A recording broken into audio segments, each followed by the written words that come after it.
Study IQ IAS, आपका selection हमारा mission. नमस्कार दोस्तों, कल नक्सल प्रभावित एरिया से एक बहुत बड़ी न्यूज आती है, जो कि ऐसी खबर है जो भारतीय आंतरिक सुरक्षा के इतिहास में एक निर्णायक मोड़ बनने जा रही है। स्क्रीन पर आप दो नाम देख रहे हैं, देवजी मल्ला और रजी रेड्डी। इन दोनों ने कल सरेंडर किया है, लेकिन ये दो केवल नाम नहीं हैं। ये वो स्तंभ हैं जिन्होंने दशकों तक भारत के तथाकथित लाल गलियारे की सैन्य और वैचारिक कमान संभाली है। और इनका हथियार डालना केवल एक सरेंडर नहीं है, वास्तव में यह उस विचारधारा की हार है जिसने 60 साल तक भारतीय राज्य को सामने से चुनौती दी। गृहमंत्री अमित शाह की बात आपको याद होगी। गृहमंत्री अमित शाह ने कहा था कि 31 मार्च 2026 इज द डेडलाइन, यानी कि 31 मार्च 2026 तक भारत नक्सल मुक्त होगा।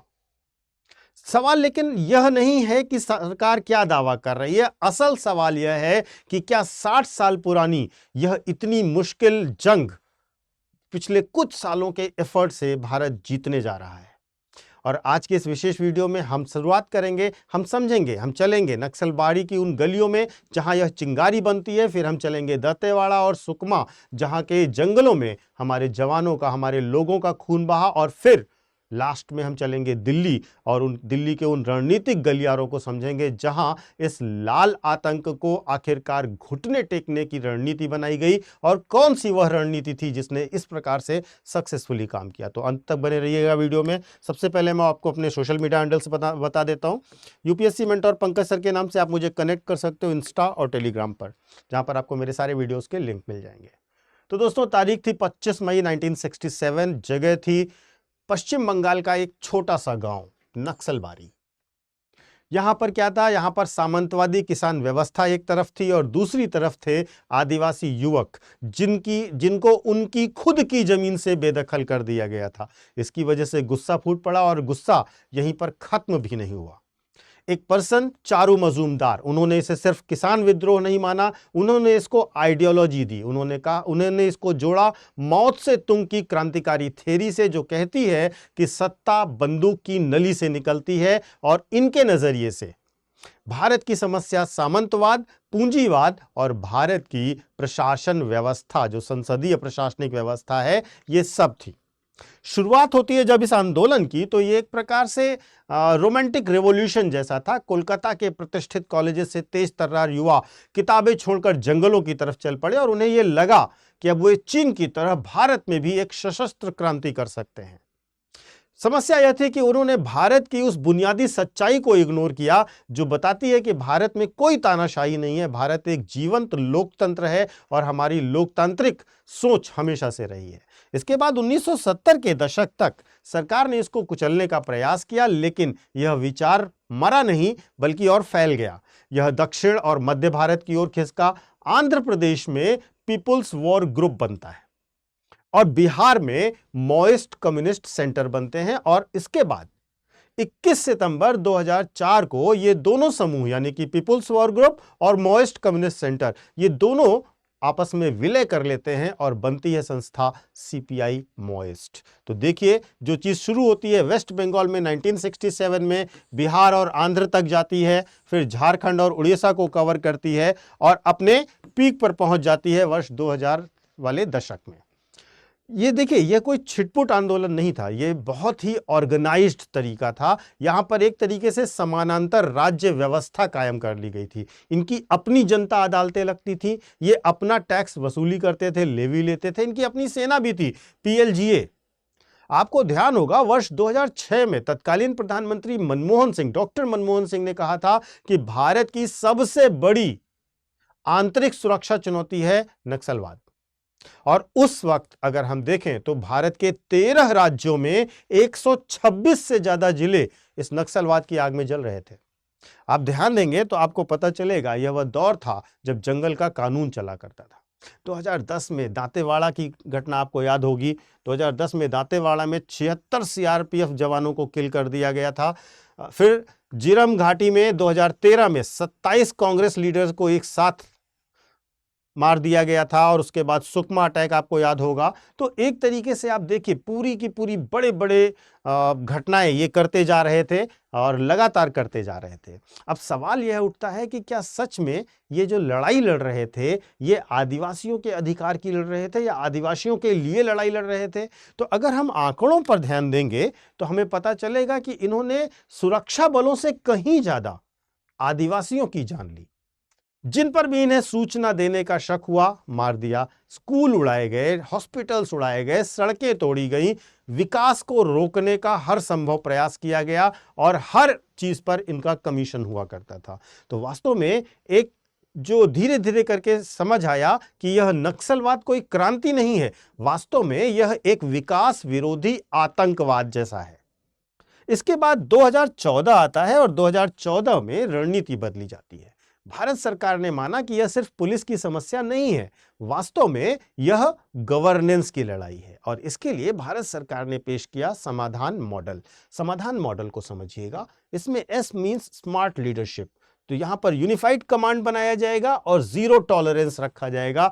अलग अलग सुरक्षा एजेंसीज अलग अलग ऑपरेशंस नहीं करेंगी, सब कुछ यूनिफाइड ऑपरेट होगा। दूसरा, एग्रेसिव स्ट्रेटेजी अपनाई गई, प्रोएक्टिव और इंटेलिजेंस लेड ऑप्स किए गए। इसके बाद मोटिवेशन एंड ट्रेनिंग दिया गया सीआरपीएफ, कोबरा फोर्सेस को और जंगल वॉरफेयर के संबंध में। फिर ए फॉर एक्शनेबल इंटेलिजेंस यानी कि रियल टाइम ग्राउंड इनपुट्स लिए गए। फिर डैशबोर्ड केपीआईज स्टार्ट किए गए जहां पर डिस्ट्रिक्ट वाइड परफॉर्मेंस ट्रैकिंग की गई। फिर हार्नेसिंग टेक्नोलॉजी किया गया जहां पर ड्रोन्स, जीआईएस और सैटेलाइट इमेजनरी का प्रयोग किया गया। एक्शन पर थिएटर यानी कि कस्टमाइज्ड काउंटर स्ट्रेटेजी पर डिस्ट्रिक्ट अपनाई गई और नो फाइनेंसिंग यानी कि सबसे बड़ा काम क्या किया गया, इनकी जो फाइनेंशियल बूंद थी उसको काट दिया गया। जो नस जिससे फाइनेंस आता था, जिससे ऑक्सीजन आती थी, वो काट दी गई। तो एक तरीके से देखिए कि समाधान स्ट्रेटेजी ने क्या किया, अब सुरक्षा बल जो थे वो रक्षात्मक स्ट्रेटेजी नहीं अपना रहे थे, अब वे अबूझमाड़ जैसे गढ़ों में घुसकर इनका सफाया कर रहे थे, सड़कों को हथियार की तरह इस्तेमाल कर रहे थे, मोबाइल टावर क्रांति के खिलाफ हथियार की तरह इस्तेमाल किए जा रहे थे, फंडिंग पूरे तरीके से रोक दी गई और आप समझते हैं बिना फंड के कोई आंदोलन लंबे समय तक सस्टेन कर ही नहीं सकता। और अब जब देवजी मल्ला जैसे लोग सरेंडर कर रहे हैं, जिनकी पूरी जिंदगी बंदूक के साथ जंगल में 35 साल तक बीती हो, उनका बाहर आना और सरेंडर करना यह बताता है कि विचार थक चुका है, तकनीकी ने जंगल को छोटा कर दिया है और विकास ने बंदूक को अप्रासंगिक कर दिया है। सरकार की सरेंडर और रिहेबिलिटेशन की पॉलिसी ने उनको एक एग्जिट रूट भी दिया है कि आप अगर अपनी जान बचाना चाहते हैं तो आप सरेंडर कीजिए, आपका रिहेबिलिटेशन करेंगे, लेकिन नहीं करेंगे तो आपको हम छोड़ेंगे भी नहीं। तो मुद्दा बहुत सिंपली और शॉर्ट में यह है कि क्या 31 मार्च 2026 अंतिम नक्सली भी तब तक हथियार डाल देगा? तो मोटे तौर पर अगर कहें तो सैन्य दृष्टि से अब यह बिल्कुल संभव लगता है, क्योंकि सारे बड़े लीडर्स को लगभग मारा जा चुका है या उन्होंने सरेंडर कर दिया है। दूसरी खास बात, अगर हम इसको देखें तो एक दूसरे नजरिए से भी देख सकते हैं, और वह नजरिया यह है कि नक्सलवाद कोई बीमारी नहीं था, वह एक लक्षण भी था। लक्षण था अभाव का, अन्याय का और विस्थापन का। अगर ये समस्याएं सॉल्व नहीं होंगी तो बाद में फिर किसी और नाम से कोई और विरोध प्रदर्शन होगा। तो सरकार को सबसे ज्यादा जिस पर ध्यान देना चाहिए वो उस पीड़ित के प्रति, उस विस्थापित के प्रति, उन लोगों के प्रति जो मूल निवासी हैं, उनके सम्मान के प्रति इस पर ध्यान देना पड़ेगा। तो यह एक बड़ा महत्वपूर्ण रूप से, सैन्य रूप से मिलिट्री आंसर तो यस है, लेकिन सोशल आंसर के लिए हमें अभी इसको देखना पड़ेगा कि हम किस तरीके से भविष्य की रणनीति अपनाने जा रहे हैं।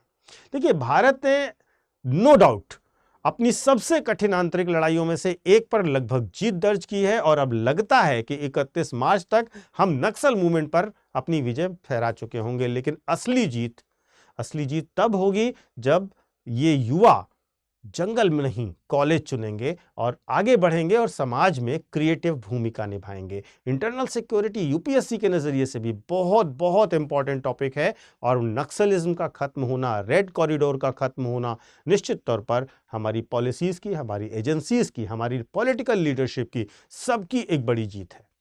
जय हिंद।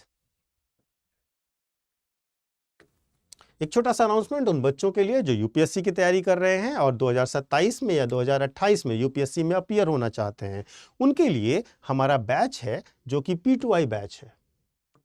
P2I फाउंडेशन बैच है जिसमें आपकी तैयारी प्रीलिम्स से लेकर इंटरव्यू तक पूरी कराई जाएगी। इसमें आपको 18 बुक का सेट दिया जाएगा।